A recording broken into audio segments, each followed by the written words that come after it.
What's up? Stephen A. Williams, president and founder of the creditrepairshop.com. I got some great information for you. I'm going to talk about the debt that's being released on the market. We're talking about hundreds of millions of dollars. But first, before I get into that, I want to tell you some stories about one about myself and one about my one of my mentors. His name is Clint Arthur. I had just heard him on the radio last night. He was on a radio show, and he had mentored me back in 2008. He had this program called The Last Year of Your Life.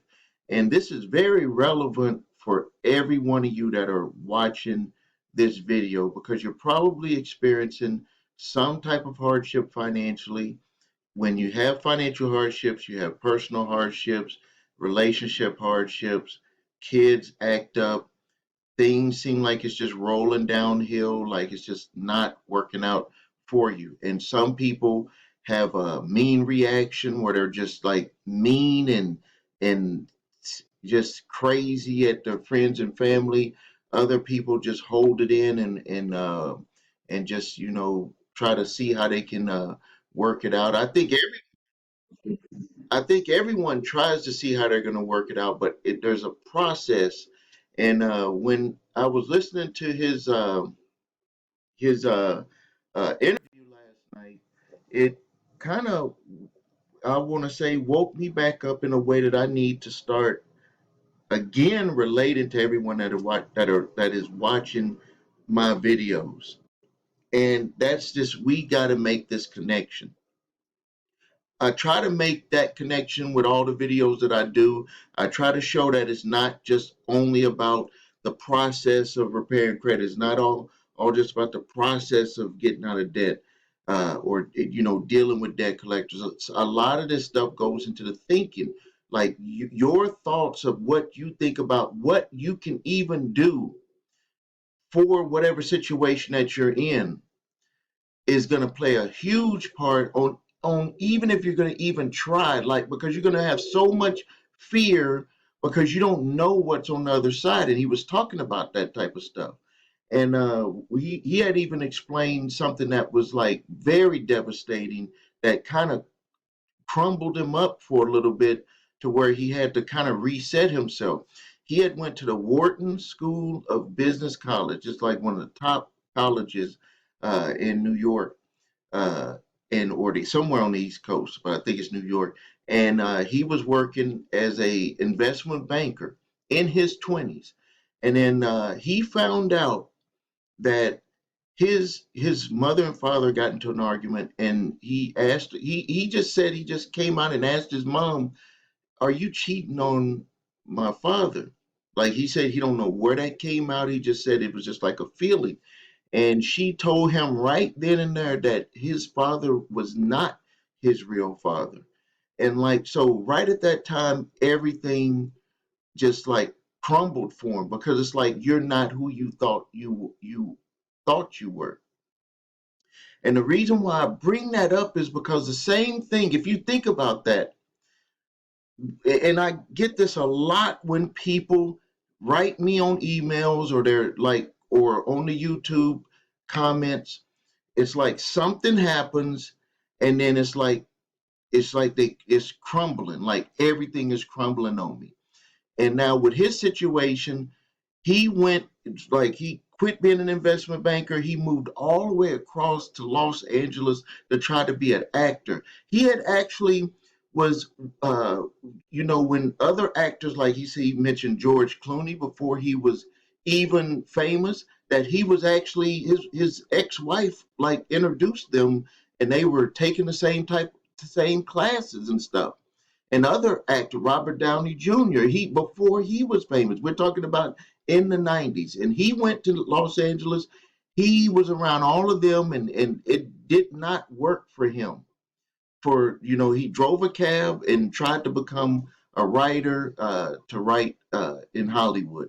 It did not work for him.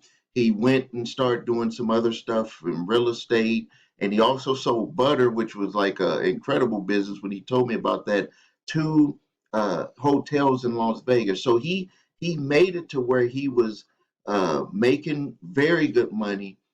And then this shaman type guy. He was at this event, or at a, like it was a fire, some type of event. I don't know what they call it, but a shaman came up to him and said, "You don't know this, but you are dead already. You're already dead." And what ended up happening is that he understood over a period of time. This is not something that happened right away, but he understood that he was not doing what he was doing. He was living his life in fear. And the reason why I'm bringing this up to you is because I went through a similar situation, not with the parents, but I went through a similar situation when I had started business, when I had decided to just get out of the military. When it was in the military for 2 years, got out of the military and just with a leap of faith moved to Wisconsin with my wife. I was only 20 years old, didn't have nothing. All we had was a Nissan pickup truck. And we just took a leap of faith, and all types of stuff was just, we started our business and everything was going pretty good. It was growing. And then, like 4 years later, we're making way more money, like over $100,000 from making only $364.84 every 2 weeks. I was a security guard. Every 2 weeks, I was making that in 1990, to building my business 4 years later, and by 1994, making over 100,000 a year. And but the thing, this is what crashed down on me and my family, is that after doing all of that, I ended up where money, I was broke. Just plain and simple, I was flat broke. It was like an awakening to me, that was like, you've done all of this work, you've built this business, you're making way more money than you used to make, and you're unhappy and you're broke. And it was just like, I didn't have a shaman come and speak to me at that time, but my wife and I had a very deep conversation in 1994, Christmas of 1994, and we said that we cannot do this because, number one, when you have financial problems, the husband and wife are arguing, trying to outdo each other on spending. Kids are not, are they're acting up because they're seeing what we're going through. Uh, One of the things that really, it stuck with me a long, long time, and was when I'm making, you know, 8,400 bucks a month or more from my business. I'm the boss. I own it, and I couldn't even give my mom money. Like, I had overspent so bad, $300,000 in debt, to where I didn't even have enough money to pay the bills. And so you could see, like, everything came crashing down on us, and we had to rebuild. And it wasn't someone didn't say it to us, we said it to ourselves, or maybe someone gave us a hint, you can't keep living this way, and we ended up changing. Chris was in 1994. We said we're not going to live this way, and we're going to make changes in our life. And we knew it was going to be hard to get the job done. And real quick, before I get into what we did, is I pay, my mom is on my payroll. She does not have to work. She don't have to worry about money. That was like a big dream of mine, and like, I guess it, because it was sticking with me so bad back at that time, that once I got everything taken care of, I made it a priority that my mom would not have to work, that I would just pay her. And especially what happened with the virus and all of that stuff, it like she I just knew that she was safe. She doesn't live in the same state that I live in, so I just knew that everything was good to go. But what what ended up happening with me going through that experience is what I feed to you, is what I teach you. Because, number one, to get out of that type of debt, it took from 1994 to 1999. It took time where I had to stick through it. I had to push. We had to push. We had to be a team. We worked our way through it. Now, well, me and my wife were about to be together for 32 years. And money and finances mess up a lot of marriages. I'm telling you, money and finances are like the root for people going out and doing all types of crazy things to their marriage. So what I want to do is, I'm saying this because I want to connect with you more to let you know that it's not just me sitting up here saying, you need to do this, you need to do that. I'm so important, or I'm have all of this knowledge, and I'm better than you. It has nothing to do with nothing like that. What I'm telling you is that what I want to do is I want to connect with you more on giving you a like a flow chart, a roadmap to where you need to be, so you can become successful with whatever you want to do. If it's credit and debt, if it's to make more money, whatever, you need a roadmap. And the first thing that I did, the first thing that you need to do, and if you're still watching this video, it's probably that you have a credit and you have a debt problem. And the first things that you need to do, the first thing is you need to make a decision that you will work through and fix your credit and get out of debt or lower your debt, get to where everything is manageable. And you might be saying, well, why is it so important? I make the decision to do it. If I, work with a company, or if I do anything, I'm making a decision. I guess what I want to say is you need to make a hard decision that there's no turning back. That even if you fail, you just keep failing forward. One of my mentors, Marshall Silver, always said, fail forward fast. That means that don't wait for it to be perfect. Don't wait for, the extra money to do something. The money will come if you put yourself out there. Don't worry about embarrassment. So many people look around to see what everybody else is doing, and they forget about what they want. Like where, I think it's crazy because I've actually worked with people, and one result happens for one and one result happens for another, and they have really similar situations going on with their credit, or they have similar situations going on with their debt. And I always say that the reason why this person got a better result was because they had a determination in them that no matter what happened, but they're going to ride the roller coaster and go up. I know there's going to be some ups, and I know that there's going to be some downs, and they just kept moving forward. And that's what I do in my life. That's what Clint talked about when he had his experience, and he drove a cab and tried to become a writer for, I think he said, 9 years. For 9 years, and then he had to quit. And then in the interview, uh, they they had asked a question. Okay, well, when do you know when you have to quit? And that was a very good question. And he came back with, and I never thought about it this way, is that you're not really quitting when you quit. It might be what you needed to do was to kind of change a little bit of your approach on what you were doing. For Clint, he did not end up writing for TV shows.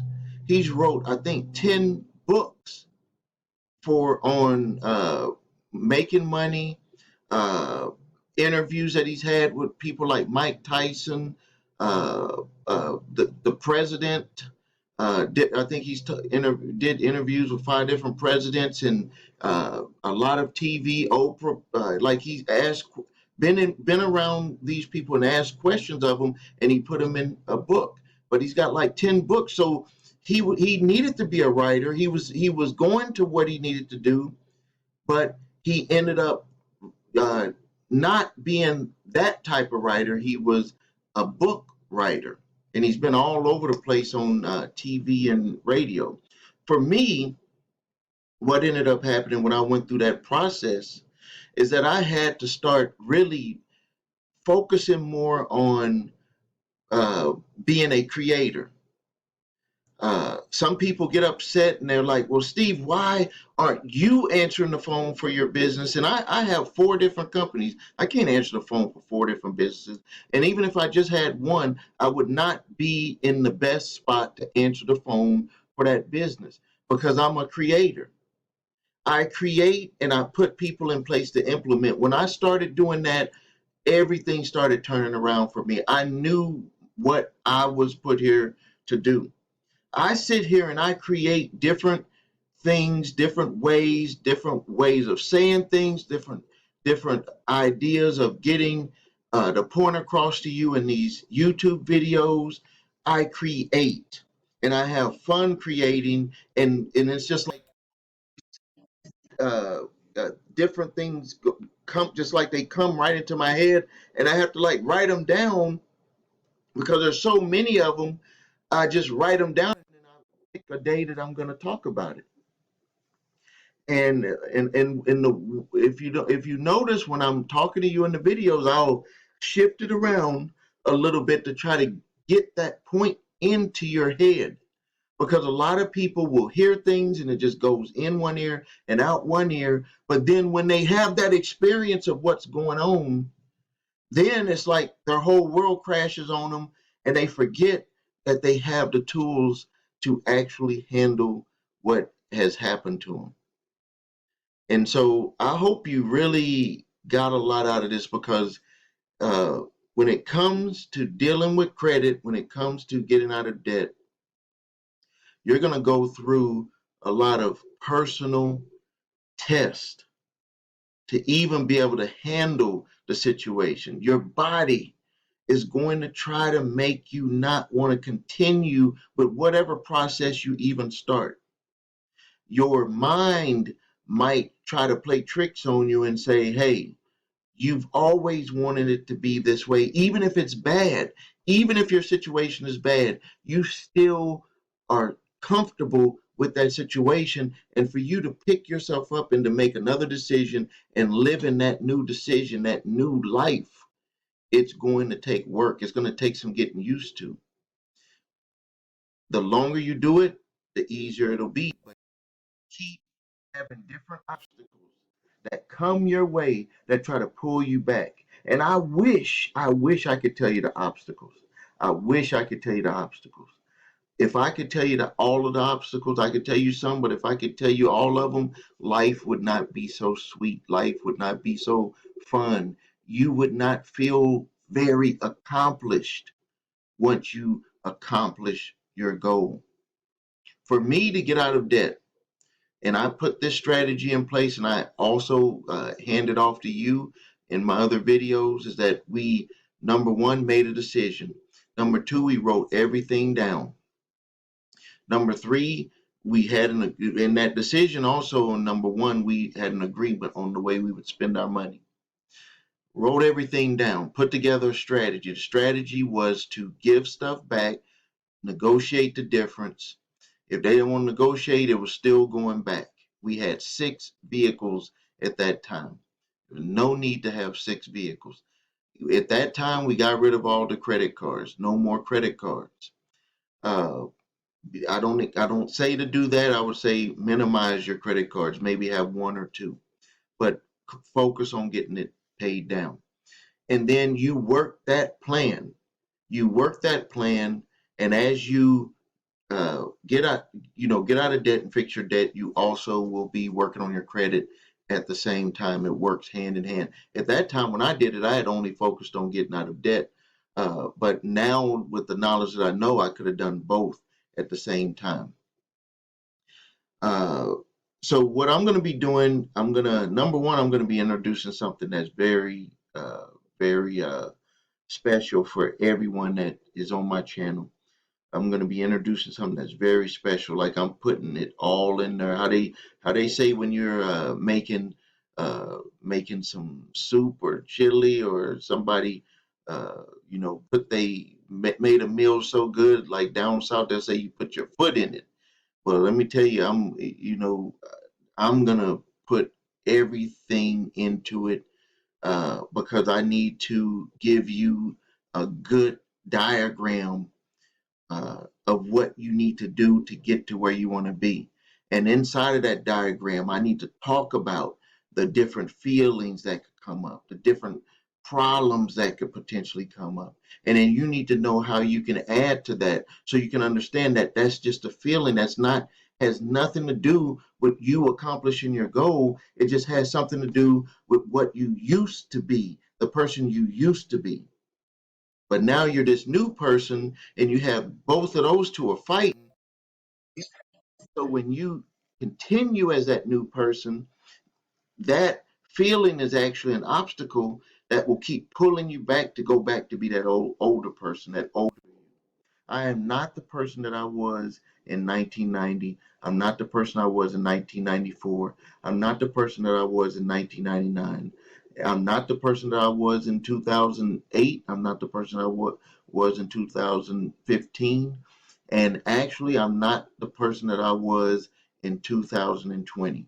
I'm a, like, I have different uh, understandings of how to move forward in my life, and I want to pass that on to everyone on this channel. So now let's get to it. And if you're still here, I really thank you. That stuff like this, like what I'm doing for you right now, and making this video, not caring about how many views and stuff that I get. I'm just straight up talking to you, connecting to you. There might just be one person that stayed and watched it, but just like you, I was that one person that paid attention when a lot of my friends didn't, and I'm in a very, very different place than a lot of them. Okay, so now I got the email today. Today, this is a mixed batch of debt, credit card debt, 22,000 accounts, 274.2 million. Average charge-off date is 2008. Average balance $12,103. Another group, mixed debt, principal amount 16.5 million, 23,000 plus accounts, average charge-off date 2001, average balance $696. Another batch here, credit card debt, $92.1 million, 10,000, over 10,000 accounts. No charge-off date was submitted on here. 8,900 is the average balance. Another group, this is the first. This is the first. Unless this is an accident, this is the first. The first $1 billion portfolio. The first $1 billion portfolio. 1.369 million. 1,369,000,000. 74,000 accounts, average charge off date 2,000, average balance $4,900. We got another group here, $387 million, 40,000 plus accounts, average charge off date is 2004, average balance $9,507. Another group, boy, they got a lot here. Another group, 41 million, 2,900 accounts, charge off date 2007, $14,000 average. 34 million, 2,500 accounts, charge off date 2005, 13,000 average balance.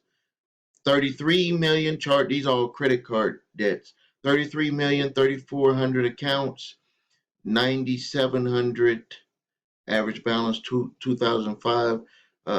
Mixed credit cards, 78 million, 7,500 accounts plus accounts, average charge-off date 2007, average balance $10,000.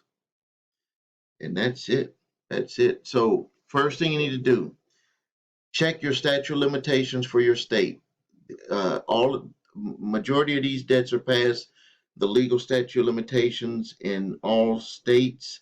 Only Rhode Island has a 15-year statute of limitations. When you get that letter, it's going to be a letter, a 30-day letter demanding debt. If you read it fully, it does not state 100% that you owe the debt. It's saying that we are trying to collect the debt, but it also says you want to dispute all or part of the debt, that you have a right to do it. First thing you need to do is you need to check the statute of limitations for debt in your state, because this can make this go away very fast. You can go to my website, thecreditrepairshop.com. Links are below this video, and search the statute of limitations on my blog for your state, because this is like a no-brainer. A lot of people mess up right at this part here.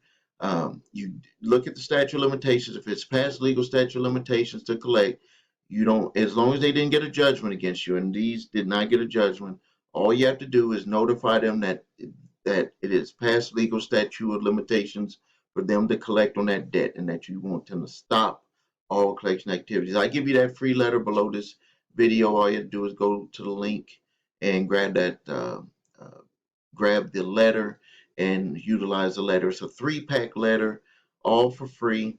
But you need to only use the one letter, not the other two. The other two letters are cease and desist collection activities letter, just in case you live in a state that has that longer statute of limitations period. And you can use a cease and desist collection activities letter.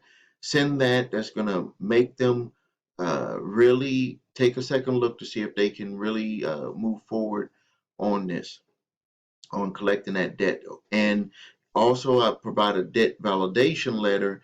You're going to need that letter because there could potentially be some back and forth. Things that you need to watch out for is incomplete account numbers, ask for accounting records. If you say I owe $13,000, show me how it's $13,000. If it was a repo, they're going to say, well, it was $13,000. And you say, well, give me the original contract and give me the auction receipt. The original contract is not the original contract, the reason why you might hear on YouTube. The original contract is because you want to review the original contract to see if they have any insurances, any type of payment, uh, payoff programs for you losing a vehicle in a repo. You need to check that. They sometimes have insurances that will actually pay off the vehicle. And then again, the auction license. You want to get, the auction sales receipt.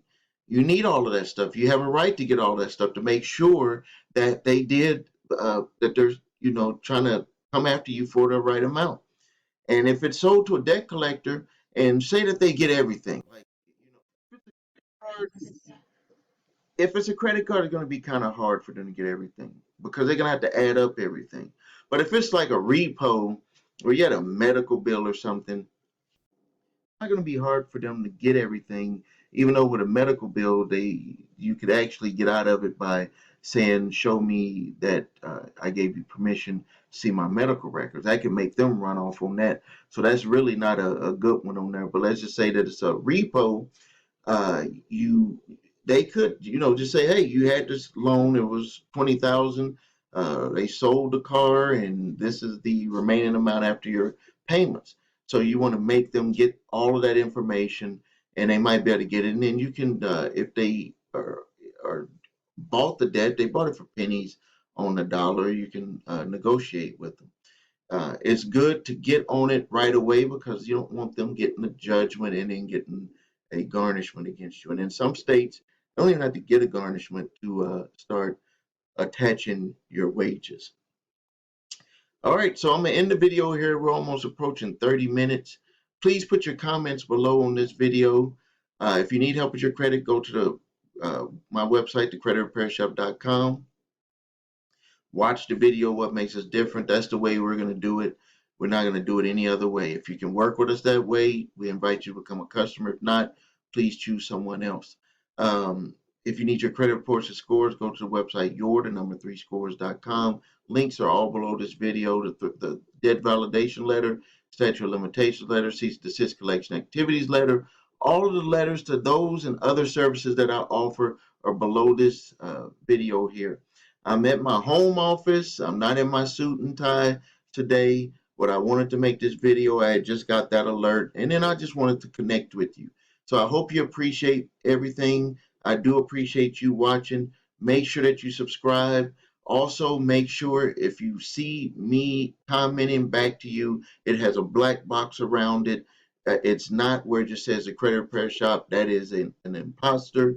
Also, beware of companies claiming to work with the credit repair shop.